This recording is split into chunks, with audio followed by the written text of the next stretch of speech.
ဝိဇ္ဇာစောကြီးတပတိရှင်နံဝိဇ္ဇာဆိုသည်မှာတည်တော်သူအလင်းဆောင်တော်သူလို့အဓိပ္ပာယ်ရပါတယ်မြမလောကီပညာရပ်ပိုင်းဆိုင်ရာကိုကျွမ်းကျင်လိမ္မာနှံ့ဆက်ပြီးတပကန်းခတ်အောင်မြင်ပေါမြောက်တဲ့ပုဂ္ဂိုလ်ကိုဝိဇ္ဇာလို့ခေါ်ပါတယ်အင်းဝိဇ္ဇာစေဝိဇ္ဇာမန္တန်ဝိဇ္ဇာတန်ဝိဇ္ဇာဗရာဝိဇ္ဇာတန်လဲကင်ဝိဇ္ဇာလူဝိဇ္ဇာနတ်ဝိဇ္ဇာအထဝိဇ္ဇာအဝိဇ္ဇာ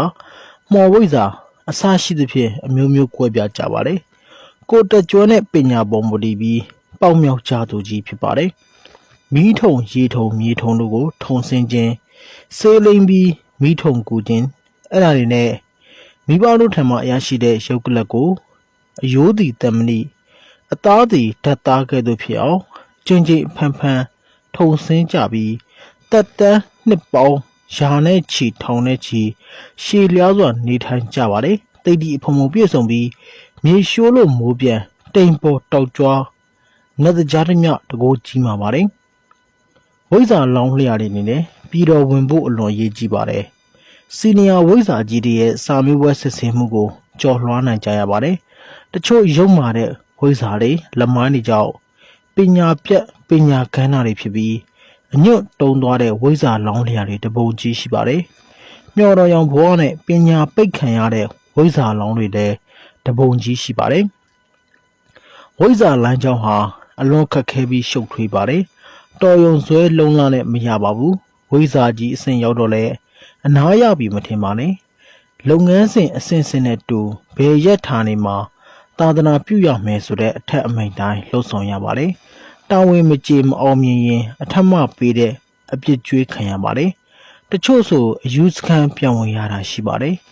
အယူစခန်းဝင်နေတဲ့ဝိဇ္ဇာကြီးတွေလည်းလူပုံမှာအများကြီးရှိပါတယ်အဲ့ဒီလိုအယူစခန်းဝင်ချိန်မှာအထက်အမိန့်နဲ့တကိုးသိပ်တိအသိမ်းခံထားရပါတယ်အပြစ်ဒဏ်ကြေပြီဆိုရင်ပြည်တော်ဝင်ပြီးနှစ်တရာအထိပရိဖြစ်စေကတိုင်းဖြစ်စေကျင့်ရပါတယ်အကုန်ပြီးမှငကိုမူလရာထူနဲ့တကိုးကိုပြန်ပေးအပ်ပါတယ်ဝိဇ္ဇာတစ်ပါးဖြစ်ရင်ဆိုင်ရာပိုင်စားနဲ့တွေ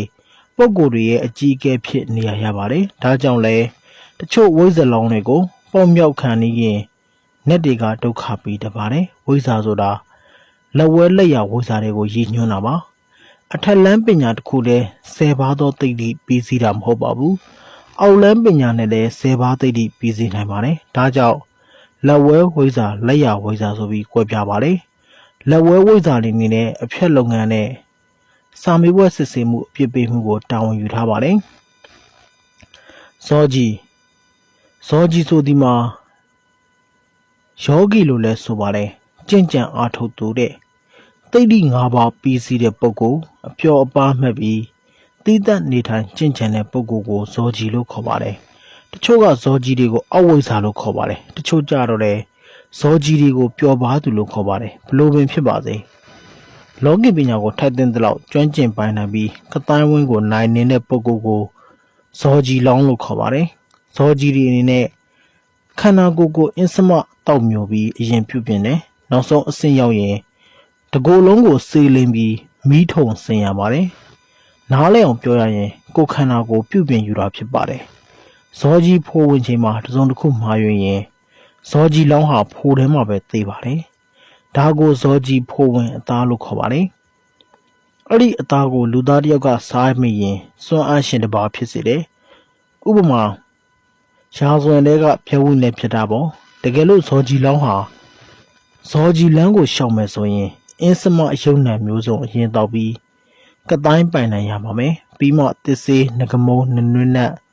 စမုံစပါးလက်ဖက်ဘလူးမမျက်ရည်တန်သေးမျိုးမသေးမျိုးတစ်ဥတွေကိုရောကြိုပြီးနေမမြင်လမမြင်မှာစေးဖော်ပြီးကိုခန္ဓာအနှံ့စေးလိမ့်ရပါတယ်ပြီးရင်မြေရွှွန့်သားနဲ့ရောထားတဲ့ဖိုးတစ်ခုတီးပြီးအကူတပည့်တူနဲ့မီးထုံကူရပါလေအောင်မြင်ရင်ဖိုးယုံကိုဖောက်ခွင်းထွက်ပြီးကန္နမာရတောင်ကိုအရောက်သွားရပါတယ်စီနီယာဇောကြီးတွေထံကဇောကြီးဆေးကိုတောက်ပြီးမှဇောကြီးဖြစ်ပါတယ်ပြီးရင်တော့ဖိုးယုံကိုပြန်လာပြီးဖိုးစင်းချိန်မှာကူညီပေးတဲ့တပည့်ကိုမဆာရပါတယ်ဒါဟာဇောကြီးတစ်ပါးရဲ့တာဝန်မှာတပည့်ညံဖြင်းလို့ဖြစ်စေအမှားယွင်းဖြစ်လို့ဖိုးယုံကိုဖောက်ခွင်းမထွက်နိုင်ဖြစ်စေဇောကြီးအလောင်းလျာဟာတေးတတ်ပါတယ် ဇောကြီးတစ်ဘာရဲ့တက်တန်ဟာနှစ်ပေါင်းများစွာနှစ်ပေါင်းထောင်နဲ့ချီရှိပါတယ်ဇောကြီးနဲ့သူ့ရောက်မယ်ဆိုတာခွဲခြားလို့မရပါဘူးဇောကြီးတိုင်းသူ့ရောက်မယ်နဲ့ပျော်ပါလေးရှိတာမဟုတ်ပေမဲ့ဇောကြီးတစ်ပါးရဲ့အပျော်ပါလိုက်ဆောင်မှုဆိုတာလူသားနဲ့မတူဘူးတမှုထူးခြားပါတယ်တပတိအကြောင်းပြောချင်ပါတယ်တပတိဆိုတာချိုးချံသောအကျင့်ရှိသူတဲ့တပတိအတတ်ပညာကိုလိုက်စားသူဆိုတာအလွန်ချိုးချံရပါတယ်ပြီးတော့မြန်မာနိုင်ငံမှာဒီအကျင့်ကိုကျင့်ကြံသူအလွန်နည်းပါတယ်ဒါကြောင့်တပတိနဲ့ပတ်သက်ပြီးပဟေလီလိုဖြစ်နေတာပါအထူးသဖြင့်အိန္ဒိယမှာပဲကျင့်ကြံသူများပါတယ်ဒီအကျင့်ကိုပထမဆုံးပေါက်မြောက်တဲ့အထိကျင့်ကြံသူဟာရှီဝါဖျားဖြစ်ပြီးတပတိအကျင့်ကိုဆောင်ရွက်သူဆိုတာရှီဝါဖျားရဲ့တပည့်လို့ဆိုပါတယ်ဒီကျင့်ကြံမှုဟာမလွယ်ကူပါဘူးတာမန်လူတွေမလုပ်နိုင်တဲ့ကျင့်ကြံမှုပါတပတိကျင့်စဉ်နဲ့ပေါက်မြောက်ခင်ရင်တေးကြဝိဇ္ဇာစင်ရဝင်ပါတယ်ဒါပေမဲ့တပတိဆိုတာဝိဇ္ဇာလို့မဟုတ်ပါဘူးအပျော်ပါရှောင်တယ်အတတ်ပညာနဲ့သူများကိုဒုက္ခမပေးပဲသိတဲ့နေတဲ့အုပ်စုဖြစ်ပါတယ်တကယ်လို့တပတိတစ်ပါးပေါက်မြောက်ခဲ့ရင်ကေလတ်တောင်ပေါ်မှာရှိတဲ့ရှီဝါဖျားကိုတွားရောက်ဖူးမြော်ရပြီးတည်တံ့ကိုတစ်ခုဖြစ်စေရှိုးမြောင်တစ်ခုမှဖြစ်စေနှစ်ပေါင်းရာချီမလုံမရှက်တရားထိုင်ပါတယ်တပတိတစ်ပါးဆိုတာတဘာဝတရားကိုနားလည်ပြီးချစ်ခင်တတ်သူပါ